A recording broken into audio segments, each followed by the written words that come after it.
السلام عليكم ورحمة الله وبركاته أصحابتك كسو دوادا channel كينا مايدا كرتون فضلا هدان نقو عصب تاي سبسكرايب نوصار هدان نلا جوكتين اللايك نوصار وحي فرين نوغو ريب قيبتا كومنتيغا مانتا waxaan idin hayaa asxaabay sheeko aad u xiiso badan sheekadaasi waxay ku saabsan tahay lamaane bari baa waxa jiray lamaane isqaba waxay deganaayeen meel tuulo ah laakiin se nasiib xumo lamaanahaasi may dhalin wax caruur ah muddo aad u fog waxay daris la ahaayeen naag saaxirad ah naagta saaxiradda ah waxay lahayd beer aad u qurux badan waxaana ka bixi jiray miro aad u kala duwan mirahaasi qofkii cunana owlaad ayuu dhalayaa owlaada ilaah ayaa bixiye maalin gabadhii aroosada ahayd waxay go'aansatay inay mirahaas ninkeeda u dirsato ee loo soo gooyo si ay owlaad u hesho kuma noolaan karo owlaad la'aantan intaan ka badan xaajigeeda ayay la wadaagtay wuxuuna dhahay saaxiradaas ma awoodi inaan wax kaaga soo qaado waayo nafteena ayay halis gelinaysaa ee naga daa xabiibi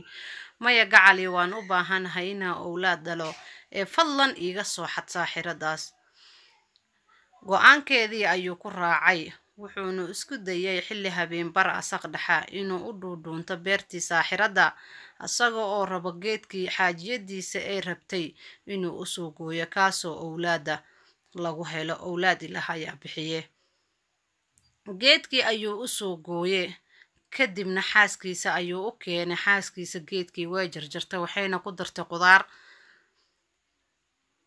qudaartii markay ku dartay kadib iyaga oo cunayo oo miiska qadada ku soo diyaarsaday labadooda maadaama ay owlaad dhalaan ayaa saaxiradii ordaysa irida ka soo gashay ama kaag inaxdin kadib waxay dhahday sidee ku awoodeen inaa beertayda ka soo xadaan geedkaas qaali uu yahay ma taqaanaan miya laakiin soo ogaada cunug ayaa dhalaysaan markaa dhashaana aniga ayaa qaadan doono saaxiradii sidii ayay isaga tagtay kadib waxaa ka soo wareegtay 9 bilood way dhashay gabadhii waxayna dhashay gabar laakiin aad ayay u walwalsan yihiin waayo saaxiradii ayay ka cabsanayaan saaxiradii ayay ordaysa ayaa imaada waxayna ku tiri isiya gabadhan aniga ayaa leh adinka ma lihidin xoog ayay uga qaadatay wayna la tagtay hooyadii ciil iyo caloolyow kadib gabadheedii sidaas ayaa looga qaatay saaxiradii gabadhii iyadoo faraxsan ayay sii qaadatay waxayna u dhistay taalo dheer korkeeda ayay waxay uga dhistay aqal yar aqalkii ayayna gelisay waxayna tiri halkan cid kuugu imaan karta malaha gabadheydiyay halkaas ayaa ii joogaysaa cunto iyo wax walbana halkaas ayaan kugu keenayaa saaxiradii mar walba gabadhii sidii ayay u soo booqan jirtay gabadhiina way weynaatay oo waxay noqotay gabar weyn oo inan ah laakiin saaxirada maysan u ogolaanin dhulka sababtoo ah waxay ka baqaysaa waalidiinteedii inay gabadha arkaan oo ay ka qaataan waxayna ku tiri halkaas ayaa ku jiraysaa inta noloshaada ka dhiman dhulka dhibaatooyin badan ayuu leeyahay kadibna tin dheer ayay gabadhii lahayd tinteeda ayay u tuuri jirtay saaxiradani taalada sidaas ayay ku fuuli jirtay wax badan baa waxay ka soo wareegtaba ay saaxirada halkaas uga kortaba mar walba waxay ku dhihi jirtay gabadheeda quruxda badneed ee boqoradeedii waxaan ku keenay hadiyad waxay u keentay kaba aad u qurux badan gabadhii way fiirisay laakiin samaysa ku faraxsaneen waxay ku tiri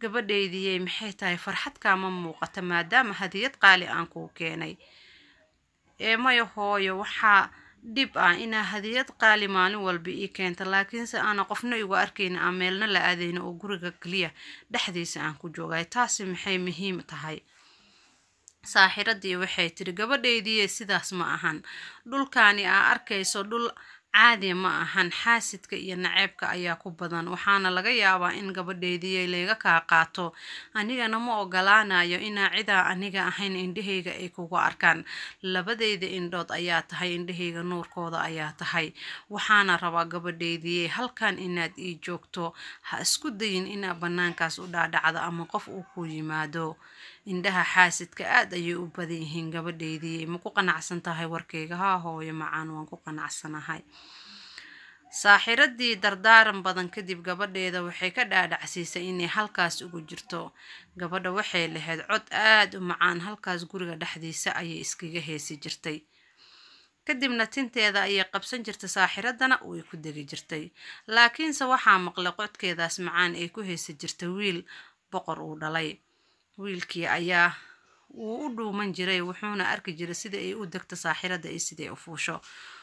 kadib maalinkii dambe sidii saaxirada ay sameynaysay ayuu magaceeda ugu wacay. Ranzel tintaada iisoo dhiib goldanka ah dahabka ah aan kusoo fuule. kadibna codkiisa ayay maqasho laakiinse aqoon maysan u lahayn. tinteedii ayay u tuurtay.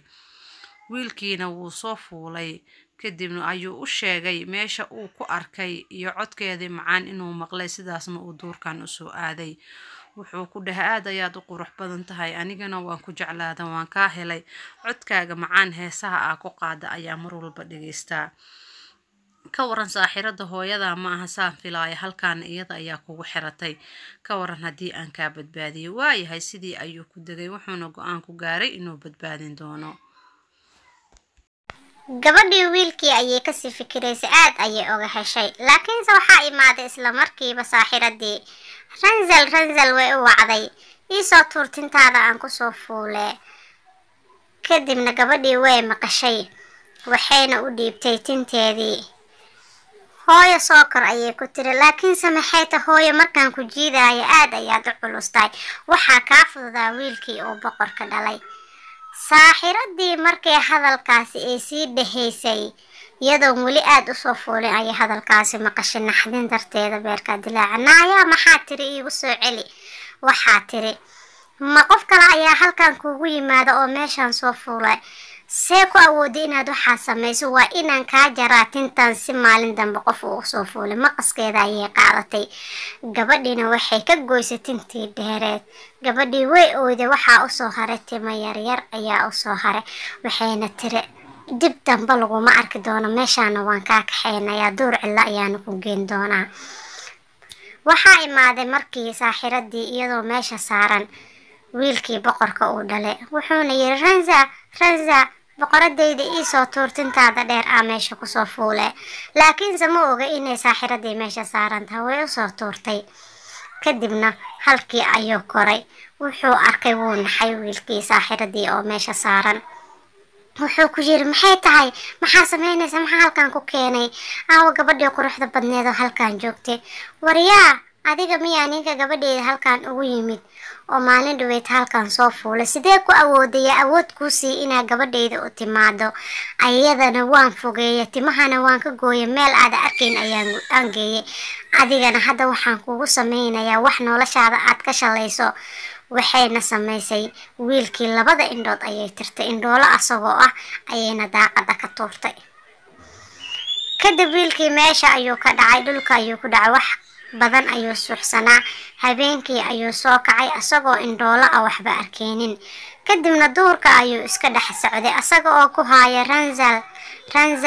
ranzel asagoo ku qaylinaayo ayuu duurka dhex wareegaya aad ayuuna u walwalsanaa.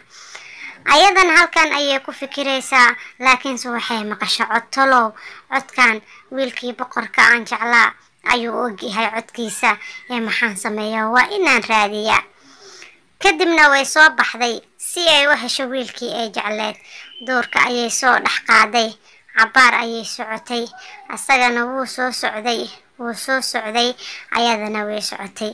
baadigoobka badan kadib wuxuu ku dhacay dhagax maadaama uu yahay indhoolo halkaas ayuuna ku kufay. way aragtay talow yaa waaye qofkan meesha ku dhacay. way u soo dhawaatay kadib markay fiirisaba waaba wiilkii ay jecleed oo hinti kasoo daadatay. farxadda ahayd darteed ayaa indhihii uga dhacay sidii ayay araggii ugu furmay. kadibna sidii ayay labadooda isku arkeen farxad badan kadib wuxuu ku yiri ma isguursan karnaa xabiibi maadaama aan wax badan ku raadinayo aan dib u midownay. waayahay labadoodana sidaas ayay iskugu guursadeen.